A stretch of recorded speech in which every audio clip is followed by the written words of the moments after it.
Hello everyone, today I'll be narrating 3 new creepyposts that I found off of the Let's Not Meet subreddit. Liking this video and subscribing to my channel helps me a lot. After you've heard these stories, let me know what you think of them in the comments below. But without further ado, let's dive straight into their experiences. These are their stories. I'd like to begin by describing myself, because I believe it's relevant to the story. I'm 25, male, and a bit above average height. I have been doing sports 5 to 6 times a week since I've graduated high school: gym, running, CrossFit, squash, swimming, and any team sport my friends decide to play at any given time. My favorite hobbies are mountaineering, hiking, and bouldering. I've just recently purchased a new pair of high-altitude mountaineering boots because it's near the end of the summer season and they were on sale. The plan is to wear them in the Alps next summer on a few ascents. I live in a European capital, one that's surrounded by wonderful nature with many trails and opportunities for hiking. I decided to break in my boots last Saturday, more specifically because it would have been my granddad's birthday, and he also loved hiking before he died. These boots are overkill for these woods, but I needed to try them. I selected a nice route that's around 25 kilometers and set off at about 9 in the morning. It rained just the day before, so I expected a fair amount of mud and not so many people as they were easy scared off by the weather. Since the summer was extremely hot, it was a nice change of temperature, especially between trees and such, where it's a few degrees cooler than in the city. In the not so distant past, my dog would have definitely joined me on this hike, but she's turning 14 this year and she doesn't enjoy long distance walks anymore. My girlfriend had to do something for work on short notice, so I knew from the moment I woke up I would be doing the hike alone. The first half of the hike was perfect. The altitude difference along the trail is minimal, I barely broke a sweat, and I misjudged how many people would be out due to the storm the day before. I met at most 6 to 7 people during the first 2 to 3 hours, and most of them were cross-country runners. It's worth mentioning that I wasn't walking quickly. I stopped on many occasions to take pictures or study some animal tracks. There are deer and wild boars in these woods, nothing more menacing, not animals anyway, but I won't get ahead of myself. Between 12 and 1, the path ran into an actual road, one where cars can go. This road is asphalt, but deep in the forest and can only be used to reach certain landmarks that are also in the forest, so cars seldom go here. My trail required me to take this road for a few hundred meters. As I was walking along the road, I heard a car approach from behind me. It went past me, not too quickly or too slowly. It was an older, green SUV with a fresh registration. You could tell by the license plate. Probably an import. Anyway, I thought nothing of it at the time. Then I heard it come back. It drove me past for the second time, now very slowly, and I could clearly see 2 men sitting in the front seats, wearing baseball caps and sunglasses. Both had stubble beard game going on as well. I assumed they were gamekeepers, even though their cars have a crest on the hood and on both front doors. As I hike a fair amount, I know these things, I see them around quite a bit. They would also not be driving a car like this. They have Jeeps which are more suitable for the forest. Still, I felt no discomfort, and again, I thought nothing of it. Then, my trail left the asphalt road and began snaking in the woods again. I walked ahead serenely, gazing at trees and whatnot.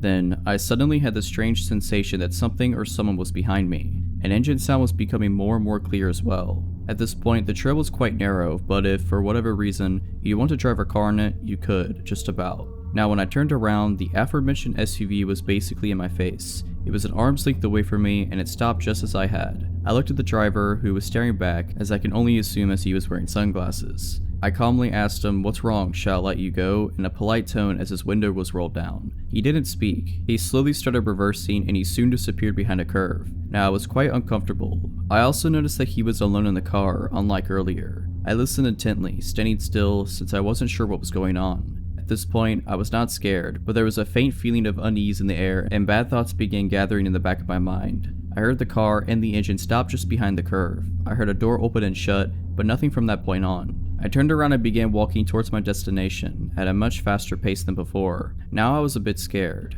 I didn't understand why he didn't answer and why he just reversed and left without a word. I wasn't sure what to make of it, and I had no desire to ask him again, or to see him again for that matter. I had just walked enough for these unpleasant thoughts to slowly be erased from my mind. As I had been drinking a lot of water as I usually do, I decided to use the bathroom. I saw a perfect spot, a very narrow path off my trail that led quite clearly to a little hunting tower. I walked over to the tower, put my bag down by the ladder that led up to it and began peeing. I was also interested in checking Google Maps to see where I was, but since there was no signal, I decided to check my map. I also had a sip of water. I had been camping there for a good few minutes before I headed back at the trail from where I deviated to pee. Right before I arrived back to the main trail, I thought to myself how extremely quiet it was.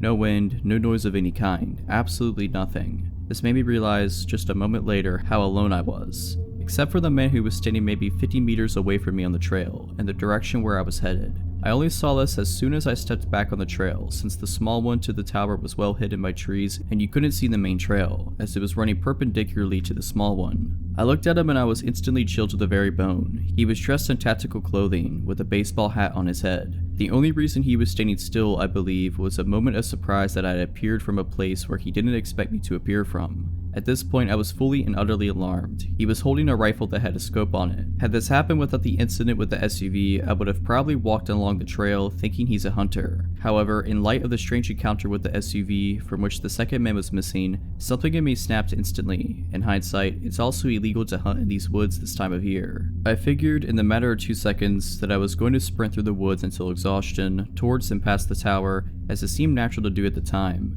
If there was no malicious intent on this man's behalf, or the others, he'll just think I'm an idiot and forget about me in 2 minutes. If I'm right, it's the best call I will ever have made. He began running towards me. Adrenaline blossoming within me, I began sprinting away. I sprinted past the tower and deep into the bushes, not sparing my legs as I was wearing shorts and a thermal jumper.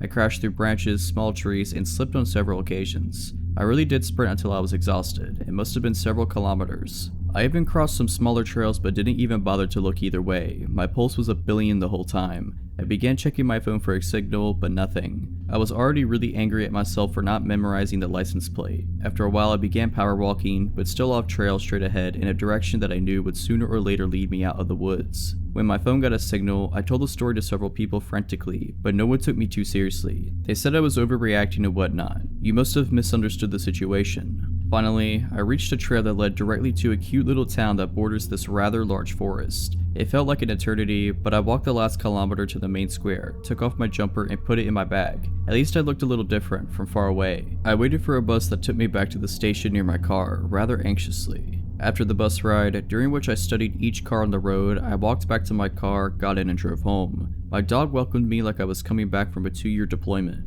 Dogs are just amazing. She must have felt that something shook me up. The boots destroyed my feet, but they aren't meant to be sprinted in for long periods of time. I called the forest gamekeepers office. I inquired about whether they have such cars in service as the one I come across. They do not. Their gamekeepers also don't typically work in pairs. Like 99.9% of the time, they are alone. I told them my story and they took me a lot more seriously than my friends, but they assured me that the police wouldn't. No one could have been legally hunting in the area during summer either. I've been reading local news but nothing extraordinary has been reported yet. I really hope nothing will be reported either. Gentlemen in the empty forest at lunchtime, let's not meet again. This happened a couple years ago. In 2016, I had just turned 18 and was in my second semester of community college. I was lucky to get to take a few specialized classes that were requirements for my major. These classes require me to drive about 45 minutes every Monday, Wednesday, and Friday to the main campus of my community college system. This is relevant because I was going to a town that I didn't know much about and didn't know anyone who lived there. There was a man in my class named Eddie. He was a big guy in his late 40s. We spent a lot of time in the lab for these classes, and he was stationed right across from me. I was a bit more naive and unsuspecting at the time and wanted to be nice, so I talked with him and my other classmates quite a bit. It was a lot friendlier to him than I would be nowadays. He started being overly friendly to me and would stand too close and ask too many personal questions. He'd flirt with me in class, to the point it seemed to make other people uncomfortable to watch. He also started staring at me a lot, with an intense look that scared me. Of course, being young and not wanting to hurt his feelings, I decided to ignore it as best as I could. I told my boyfriend about it, but again, Eddie hasn't actually done anything to me, so there wasn't a lot I felt like I could do. A few weeks after that started, all of us were hanging out in a small break room type area, studying for an exam in our next class, which was about 30 minutes away.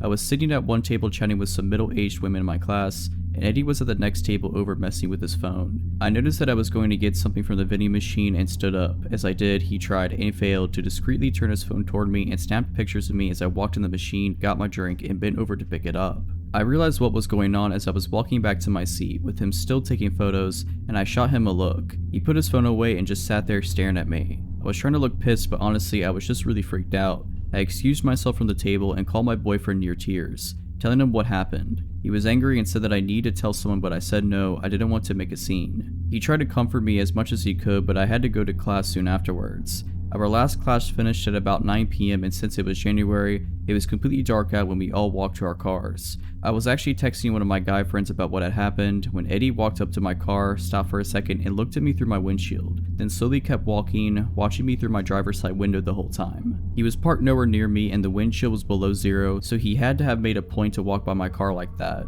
I was terrified and with my hands shaking, I started my car and drove home as fast as I could, calling my boyfriend on the way and crying. After that, I decided I needed to talk to my professor about what was going on. I was so nervous, but I asked her the next week if I could talk to her privately when class was over. We went to her office and I told her about Eddie and what he had done and how he acted weird toward me. She told me that she had noticed tensed up and went quiet when he got close to me, and had noticed paying a lot of attention to me, and told me she believed me about the pictures. She was honestly amazing with how she handled it. She promised me that she would move things around where I'd be away from him in the lab and asked if I wanted her to talk to him about it. I said no, that I didn't want to make him angry, and she said that she'd respect that, but she was going to have the security guard stand at the door and watch me go to my car every night and that she'd tell the program director what was going on, but Eddie wouldn't know that I had talked to her. By the time we had got done, it had been around 30 minutes since class had ended and she offered to walk me outside. I'm glad that she did, because when we came out the elevator to the first floor, Eddie was sitting there in the foyer alone. Everyone else had gone home. My blood ran cold, but I tried to act as normal as I could.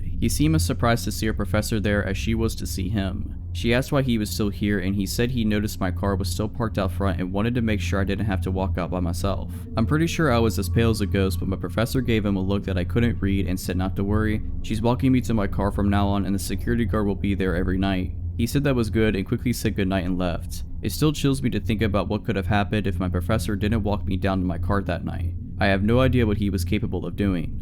After this, she rearranged our seating, made sure we were never grouped together, and I started making sure I walked out to my car at the same time as a few other women in my class. The security guard was usually in the foyer and we only had a couple months left of class, so there weren't really any other incidents, but I still caught him staring at me sometimes and he looked like pure rage. It's been a few years and I don't go to that school anymore, and I'm moving to a completely different city soon. But Eddie, let's not meet again. I recently ran into an old coworker from our time we worked at the sandwich shop in the truck stop. We chatted for a while before he had to leave, but I started thinking about my stint at that place, specifically the creepy sandwich guy. In college, I worked some overnights at the truck stop. It was a pretty safe place in a smaller town, and there had only been 3 incidents in the 4 years the place had been open before I got hired in. 1 trucker got robbed, 1 group of ladies arrested for servicing the truckers, and 1 OD. I was never really worried, even though my coworkers seemed a little concerned that I was a young girl working overnights at a truck stop when there was only 1 other employee in the whole place. Usually it was really slow. Most of the time I'd get 3 or 4 truckers come in within the first hour. A couple people came in with the munchies and ordered 3 dozen cookies one time, but usually it was maybe 1 or 2 people an hour, if that, so I'd spend about 3 hours cleaning ovens, finishing dishes, deep cleaning the lobby, that kind of thing. And then I get to spend whatever time between customers doing homework. The overnight boss on the other side, the gas station side, was cool as long as everything was cleaned and tipped regularly. A few weeks before I inevitably left this place, a guy came in about 20 minutes before my shift was over, so it's about 5 AM by this point. My coworker had arrived early so he could fill out some paperwork he had to get done, so he was sitting in the back office already. I started making this customer sandwich, making chit chat like usual. Nothing seemed out of the ordinary. He told me he was driving from New York to Wisconsin, asked me a little bit about how my night had been. Nothing crazy. I wrapped up his sub, rang it up, and threw in a small discount for him since he seemed nice and I was just happy. I was getting ready to go home for a few hours of sleep before I headed to campus. When I went to take his change, things went wrong. He dropped the coins in my hand, but suddenly he had his grip tight around my wrist. The next thing I knew, I'm on the other side of the counter on the floor. He had yanked me across the counter and still had a tight grip around my wrist. Thank God my coworker was there. The manager on the other side had slipped into the bathroom, so to this guy's knowledge I was the only one there at the moment. But my coworker, while filling out his papers, was looking at the cameras and had seen everything. He was out of the back just seconds after I hit the ground, and before I really knew what was going on, he had chased the guy outside. He didn't pursue him far, afraid that someone else was nearby who would come after me. So he ran back inside, locked the door to our side of the store, and shouted to the manager to call the police. The cops came, they searched the area and watched the security videos, but nothing ever came from it. The guy disappeared and I never really heard anything about him. I put in my 2 weeks notice the following day after my nerves had calmed down. I was switched around so I worked during the day around my classes for my last few days, and they made it a policy that 2 people were to be working both sides of the truck stop on overnights from that point on. I still live about an hour and a half away from there, and honestly I haven't went back since my last day just because that memory is still in my mind almost 8 years later. So creepy sub guy, let's not meet again. Alright, so that's it. Hope you enjoyed this video. If you did, consider liking this video and subscribing to my channel. Let me know what you thought of these stories in the comments below. But as always, Have a nice day.